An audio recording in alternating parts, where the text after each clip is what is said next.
KTV Originals।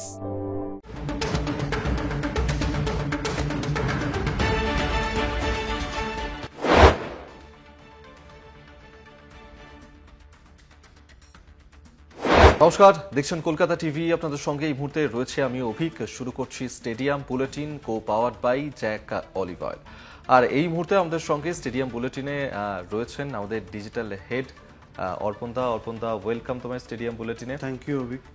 অর্পণদা, আজকে stadium bulletin মানে তো আমরা খেলা নিয়েই আলোচনা করি। প্রথমেই এশিয়া কাপ নিয়ে আমরা একটু আলোচনা করি, কারণ এশিয়া কাপ জিতেছে ভারত, কিন্তু এই কাপ হস্তান্তর নিয়ে একটা জটিলতা তৈরি হয়েছে। মহসিন নকভি তিনি তার শর্ত রাখছেন। সব মিলিয়ে কতটা জটিল হয়েছে এখনো পরিস্থিতি? এশিয়া কাপ কি ভারত পাবে আদৌ? দেখো, কো প্রেজেন্টেড বাই জ্যাক অলিভ অয়েলে আমরা এই যে স্টেডিয়াম বুলেটিন, সেখানে বহুবার আলোচনা আমরা করেছি যে এই কাপ বিতর্ক কিন্তু অব্যাহত রয়েছে। গতকাল একটি আপডেট পাওয়া গিয়েছিল, সেটা হচ্ছে যে বিসিসিআই তরফ থেকে মহসিন নকভিকে মেল করা হয়েছিল, ইমেল করে জানতে চাওয়া হয়েছিল যে যেন তারা এই কাপ মানে রেপ্লিকা যেটা এশিয়া কাপের, সেটা যেন সঙ্গে সঙ্গে বিসিসিআই দপ্তরে পাঠিয়ে দেওয়া হয়। রিপ্লাই হিসাবে নকভি জানিয়েছেন যে তিনি এইভাবে বিসিসিআই দপ্তরে রেপ্লিকা পাঠাবেন না, ট্রফি পাঠাবেন না। তিনি নভেম্বরের ফার্স্ট উইক করে একটি অনুষ্ঠানের আয়োজন করবেন দুবাইতে, সেখানে যে কোনো একজন ভারতীয় ক্রিকেটারের হাতে তিনি ট্রফি তুলে দেবেন। কিন্তু প্রথমেই জানিয়ে রাখি, এটা তো পুরোপুরিভাবে নস্যাৎ করে দিয়েছিল ভারতীয় বোর্ড, সেই কারণেই এত কিছু সমস্যা, এবং তারা ট্রফিও নিতে চাননি। তাহলে এই যে নকভি যে কথাটা বলছে, এটা কোনোভাবেই সম্ভব নয়। এবং সাইকিয়া যে বিষয়টি বলেছেন যে নকভি যদি এতেও না মানেন, তাহলে কিন্তু অবশেষে তারা আইসিসির দ্বারস্থ হবেন এবং আইসিসি সিদ্ধান্ত নেবেন যে এই ট্রফিটা কীভাবে বিসিসিআইয়ের হেডকোয়ার্টারে আসে। এবং যতদূর মনে হচ্ছে আজ রাত্রি পর্যন্ত বা আজ সকাল পর্যন্ত যা খবর পাওয়া গিয়েছে, যে কোনোভাবেই কিন্তু এই জটিলতার অবসান এত তাড়াতাড়ি হবে না। এর পরবর্তী পদক্ষেপ কী হয় সেদিকে যেমন নজর থাকবে, তবে আমার যেটুকু মনে হয় সেটা হচ্ছে আইসিসির হস্তক্ষেপ ছাড়া মনে হয় না এশিয়া কাপ ট্রফি ভারতের ড্রেসিং রুমে বা ভারতের যে বিসিসিআই হেডকোয়ার্টার সেখানে এসে পৌঁছবে। এটা নিয়ে কোনো সন্দেহই নেই যে আইসিসির হস্তক্ষেপই প্রয়োজন, বাকিটা পরে সময় বলবে। একেবারেই, অর্থাৎ আমাদের সেদিকে নজর থাকবে যে এই যে কাপ বিতর্ক চলছে, সেই কাপ বিতর্কের আশু সমাধান আদৌ হয় কিনা, এবং সেক্ষেত্রে এই কাপ ভারতের হাতে এসে কবে পৌঁছায়, আদৌ পৌঁছায় কিনা, অবশ্যই সেদিকে আমাদের নজর তো থাকবেই। তবে এরপর আমরা অবশ্যই সেকেন্ড ওডিআই সেটা নিয়েও কথা বলবো। আমাদের সাথে অর্পণদা রয়েছে। অর্পণদা, প্রথম অস্ট্রেলিয়ার সঙ্গে ম্যাচটা আমরা দেখেছি যে হেরেছে ভারত, এবং সেক্ষেত্রে আরো দুটো ম্যাচ এখনো পর্যন্ত বাকি রয়েছে। সেক্ষেত্রে কি মনে হচ্ছে কতটা ফর্মে রয়েছে ভারত? আমি আপনাদের জানিয়ে রাখি, সেটা হচ্ছে এই প্রশ্নটা করার আগে মানে আমাদের অনুষ্ঠান শুরু অভিক বলছিল আর কি যে বিরাট কোহলি সেঞ্চুরি কি পাচ্ছে সেকেন্ড ম্যাচ, এটা ওর প্রথম প্রশ্ন ছিল বেসিক্যালি। তো আমরা এক্ষুনি শিওর নই, তবে একটা দারুণ ইনিংস, দারুণ একটা নক দেখা যাবে, এটা নিয়ে কোনো সন্দেহ নেই। কারণ নাম বিরাট কোহলি, কিং কোহলি, আবার ওদিকে হিটম্যান রোহিত শর্মা রয়েছে। আমি আবারও বলছি যে প্রথম ম্যাচ দেখে বিবেচনা করা একদমই উচিত নয়। কালকে আমরা আলোচনা করেছিলাম, রবি শাস্ত্রী কি বলেছেন যে এরকম গ্রেটেস্ট দুজন ব্যাটার তারা এত দিন পর মাঠে নেমেছেন, তারপর অস্ট্রেলিয়ার এরকম পিচ, বৃষ্টি হচ্ছে, সব মিলিয়ে প্রথম ম্যাচকে গুরুত্ব না দেওয়াটা দরকার। এক্ষুনি তাদের পিছন থেকে সাপোর্টটা না চলে যাওয়াটা দরকার। এখনও দুটো ম্যাচ রয়েছে, এরপরেও দক্ষিণ আফ্রিকার সঙ্গে আরও 3টে ম্যাচ রয়েছে।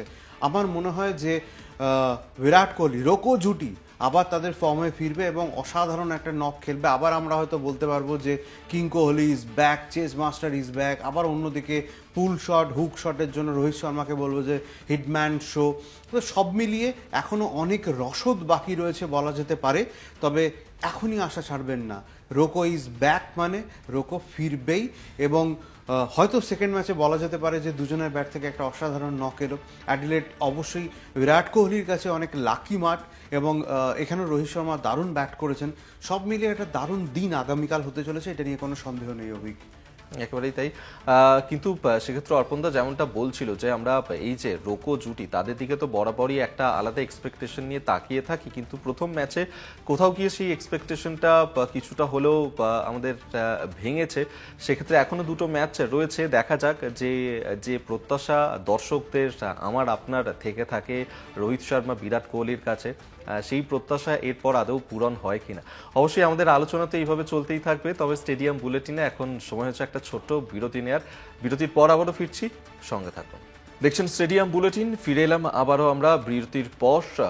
Stadium bulletin co powered by Jack olive oil. আমাদের সঙ্গে ডিজিটাল হেড অর্পণ দা আমাদের সঙ্গে রয়েছে। আলোচনা তো চলছেই, আমরা এই আলোচনা তো চালিয়েই যাব, কিন্তু অর্পণ দা একটা বিষয় কিন্তু এই মুহূর্তে মাথায় ঘুরছে প্রত্যেকেরই। প্রথম ম্যাচটা যেভাবে শুরু হলো, ওয়েদার একেবারেই সঙ্গ দেয়নি, বৃষ্টির মধ্যে যেভাবে ম্যাচটা দেখলাম, নেক্সট ডে ম্যাচ আবারও কি ফের সেরকম একটা কোনো আশঙ্কা সম্ভাবনা থাকছে?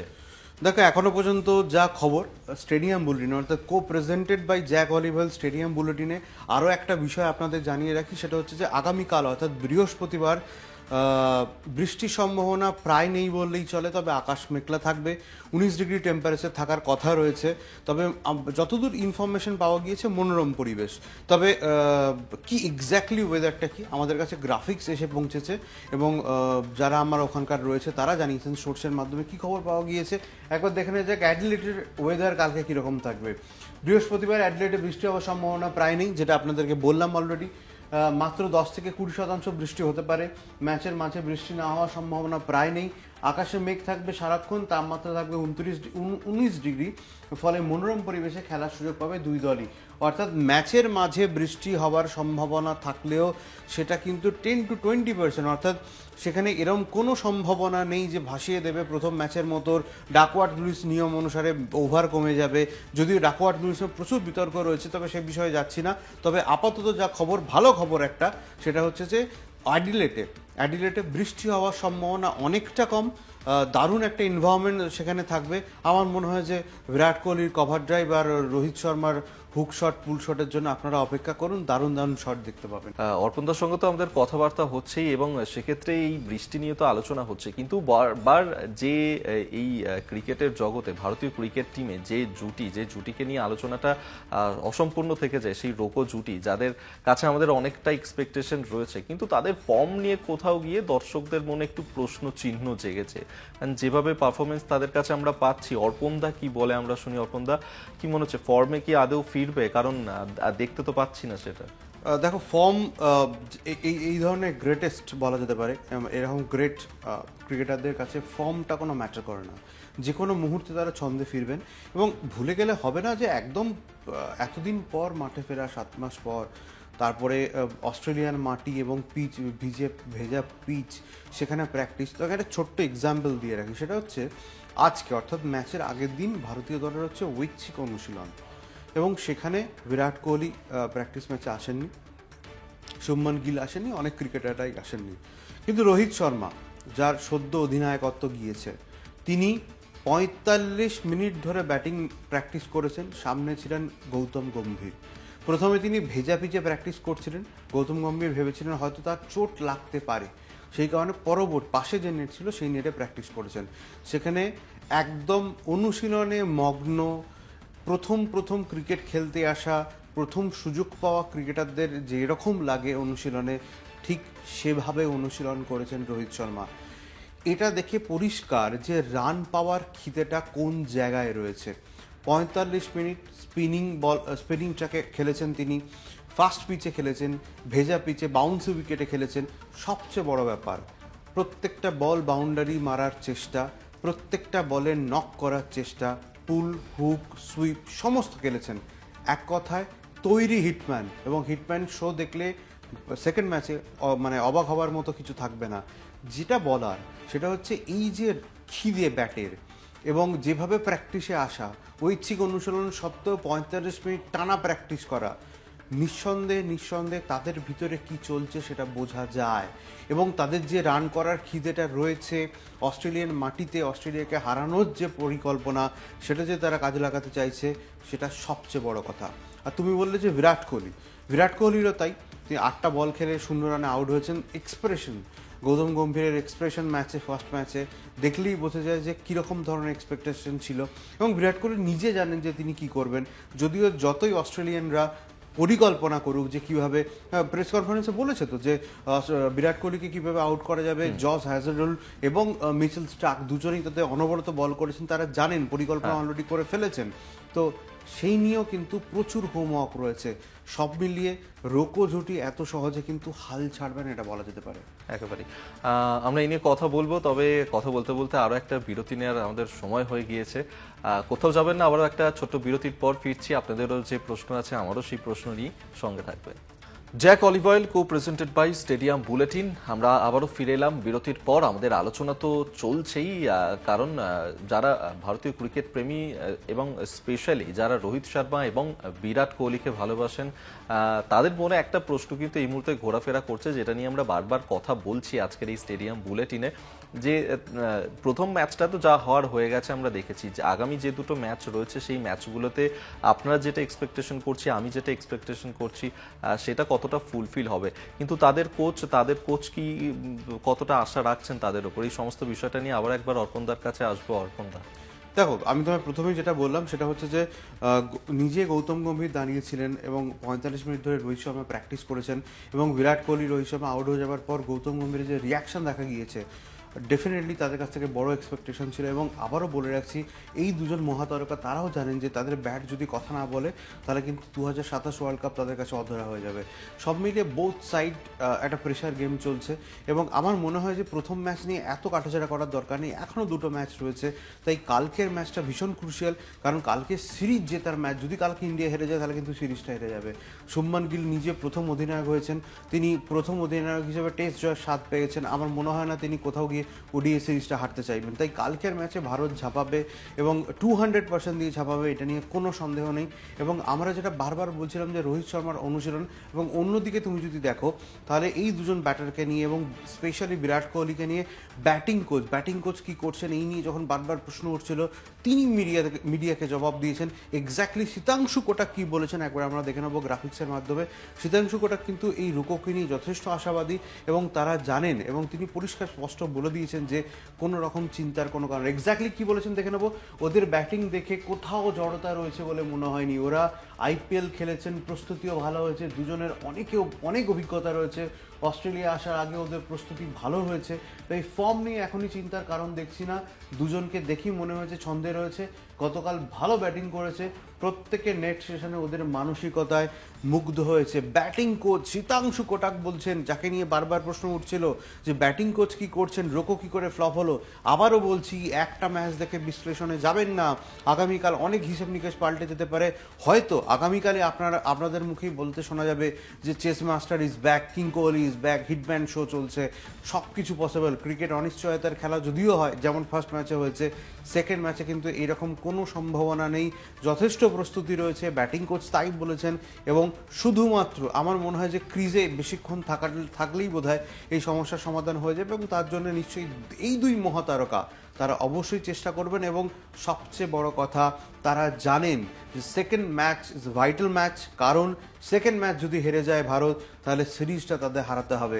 শুভমান গিলও চাইবেন না অধিনায়ক হিসাবে হারতে, গৌতম গম্ভীর নিজেই চান না যে প্রত্যেকটা ম্যাচ তার অবশ্যই মাস্ট উইন ম্যাচ হয়, এবং আমার মনে হয় যেটা রোকোও চাইবেন না যে এই ম্যাচটা কোনোভাবে ফ্লপ শো হোক, এবং তাদেরই শো হোক, হিটম্যান শো হোক, কিং কোহলি শো হোক, তারা এটাই চাইবেন। আমার মনে হয় কালকে একটা দারুণ ম্যাচ হতে চলেছে, এবং সকাল 9টায় কিন্তু উঠে পড়তে হবে। কালকে ভাইফোঁটা রয়েছে, সকাল 9টায় ম্যাচ, ইন্ডিয়া অস্ট্রেলিয়া, রোকো ব্যাট করতে নামবে। এরকম মুহূর্ত খুব কম পাওয়া যায়। উপভোগ করুন কালকের দিনটা। এক কথা কিন্তু তাদের যে প্রতিপক্ষ অস্ট্রেলিয়া রয়েছে, বা সেটাও কি কিছুটা হলেও কি একটু বেগ পেতে হবে না? ডেফিনেটলি, কারণ দেখো তুমি এটা জিম্বাবুয়ের সঙ্গে খেলছো না, ওয়েস্ট ইন্ডিজের সঙ্গে খেলছো না, টপ ক্লাস দুটো টিমের সাথে তুমি পরপর খেলবে। একটা অস্ট্রেলিয়া, একটা দক্ষিণ আফ্রিকা। অস্ট্রেলিয়া ছেড়ে কথা বলবে না। অস্ট্রেলিয়ার ক্রিকেটার পরিষ্কার বলে দিয়েছেন যে বিরাট কোহলি, রোহিত শর্মার জন্য পরিকল্পনা রয়েছে, হ্যাজলউড, মিচেল স্টার্ক রয়েছে। সব মিলিয়ে হাড্ডাহাড্ডি লড়াই, কাঁটে কি টক্কর হতে চলেছে ভাইফোঁটাতে। একদম। আমাদের তো তাহলে ভাইফোঁটার দিন সকালবেলায় জমে উঠবে এই ম্যাচ, আমাদেরও নজর থাকবে প্রত্যেকের। তবে আপনাদের নজর থাক স্টেডিয়াম বুলেটিনে, কারণ এখন সময় হচ্ছে আরো একটা ছোট্ট বিরতি নিয়ে। আর আবারও ফিরছি বিরতির পর, সঙ্গে থাকুন। স্টেডিয়াম বুলেটিন নিয়ে ফিরে এলাম বিরতির পর। আমাদের সঙ্গে ডিজিটাল হেড অর্পণদা রয়েছে আমাদের সঙ্গে। অর্পণদা, তুমি তো নয় বলছিলে যে ব্যাটিং কোচ তাদেরকে নিয়ে অনেকটাই বেশি স্যাটিসফাইড, এবং সেই নিয়ে তিনি তার বিবৃতি যা দেওয়ার তিনি সেই সমস্ত দিচ্ছেন। কিন্তু বিরাট কোহলিকে নিয়ে কি কিছু বলছেন? দেখো, বিরাট কোহলি 0 রানে আউট হয়েছে বলে অনেক তর্ক বিতর্ক হচ্ছে যে আদৌ তারা সুযোগ পাবে কিনা, একটা ইমোশনাল ব্যাপার রয়েছে। কিন্তু তারপরেও বলি, বিরাট কোহলি যে কোনো মুহূর্তে তার ব্যাট কথা বলবে। অ্যাডিলেড তার কাছে কিন্তু যথেষ্ট পয়া মাঠ, এবং অ্যাডিলেডে তার ব্যাটে প্রচুর রান এসেছে। এবার স্ট্যাটটা দেখি, বেসিক্যালি স্ট্যাটটা দেখে তারপর আমরা এক্সপ্লেনেশনে যাব। আমাদের পিসিআরকে বলবো স্ট্যাটটা চালাতে। স্ট্যাটটা কী রয়েছে সেটা হচ্ছে অস্ট্রেলিয়ার বিরুদ্ধে 4টি একদিনের ম্যাচে তার রান 244, এই অ্যাডিলেডে কিন্তু 2টি শতরান রয়েছে। সব ধরনের ক্রিকেট মিলিয়ে অ্যাডিলেডে 12টা ম্যাচ খেলেছেন কোহলি, 65 গড়, not a matter of joke, 975 run. মানে কোহলি স্ট্যাটটা অ্যাডিলেডে দেখলেন তো এরপরেও কি আপনারা আশাবাদী হবেন না যে কিং কোহলি ফিরবেন মাঠে? কোথাও গিয়ে যদি পরে ব্যাট করে তাহলে চেস মাস্টারের ভূমিকায় তাকে দেখা যেতে পারে।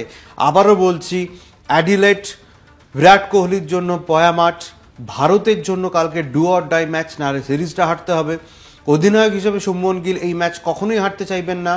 আবারও বলছি, আজ 45 মিনিট রোহিত শর্মা প্র্যাকটিস করেছেন, তাই রোকো জুটি কালকে হিট শো দেবে দেবে দেবে, এটুকু গ্যারেন্টি দিতে পারি, কারণ এইটুকু বিশ্বাস আমাদের রয়েছে যদি কোনো অঘটন না ঘটে। এবং তুমি যেটা আরেকবার আমাকে জিজ্ঞাসা করছিলে প্রথমে যে ফার্স্ট 11 কি হতে চলেছে, ফার্স্ট 11 নিয়ে বলবো যে গৌতম গম্ভীরের ফার্স্ট 11 নিয়ে এখনো পর্যন্ত আমরা প্রেডিক্ট করতে পারিনি। তবে হর্ষিত রানা যদি অটোমেটিক চয়েস হয় তাহলে কিছু বলার নেই। সেখানে আমার মনে হয় দুটো ফোর্স চেঞ্জ হলে হতে পারে। একটা হচ্ছে অক্ষর প্যাটেলের জায়গায় কুলদীপ যাদব, এবং আর একটা হচ্ছে হর্ষিত রানার জায়গায় প্রসিদ্ধ কৃষ্ণ। এই দুটো চেঞ্জ হলেও হতে পারে। আর একটা ফোর্স চেঞ্জ যদি করানো হয়, হর্ষিত রানাকেই করা হবে, নাহলে হর্ষিত রানা খেলবে। অর্থাৎ আবারও বলছি যে কুলদীপ যাদবের মতো বোলারকে কেন খেলানো হলো না, এই প্রশ্ন উঠতে পারে। কালকে গৌতম একটা অসাধারণ এক্সপ্লেন করেছেন, সেটা হচ্ছে যে মাঠের জন্য কুলদীপ যাদবকে দরকার ছিল সেই মাঠে যদি খেলানো না হয়, পরের মাঠ অর্থাৎ অ্যাডিলেডে কিন্তু ছোট বাউন্ডারি, কুলদীপ যাদবকে যদি ফ্লিপ করে রানটা বের করে দেওয়া হয় তখন কিন্তু প্রশ্ন উঠবে কুলদীপ যাদবের কেরিয়ার নিয়ে। সব মিলিয়ে একটা ধোঁয়াশা রয়েছে। মাস্ট চেঞ্জ বলা যেতে পারে কুলদীপ যাদব অক্ষর প্যাটেলের জায়গায়, এবং হর্ষিত রানাকে আবার সুযোগ দেওয়া হবে কিনা জানি না। হর্ষিত রানার জায়গায় হয়তো প্রসিদ্ধ কৃষ্ণকে নামালেও কালকে নামানো হতে পারে। এই হচ্ছে কম্বিনেশন হবে, আর কোথাও খুব একটা চেঞ্জ হওয়ার নেই।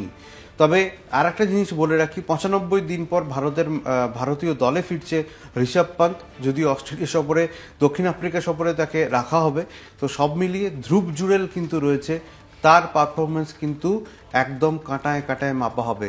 সব মিলিয়ে কালকের ম্যাচ শুধু একটা ম্যাচ নয়, কালকের ম্যাচে অধিনায়ক হিসাবে না হারার ম্যাচ শুভমন গিলের, রোকোর ফর্মে ফেরার ম্যাচ, এবং ধ্রুব জুড়েলকে পরীক্ষার দেওয়ার ম্যাচ।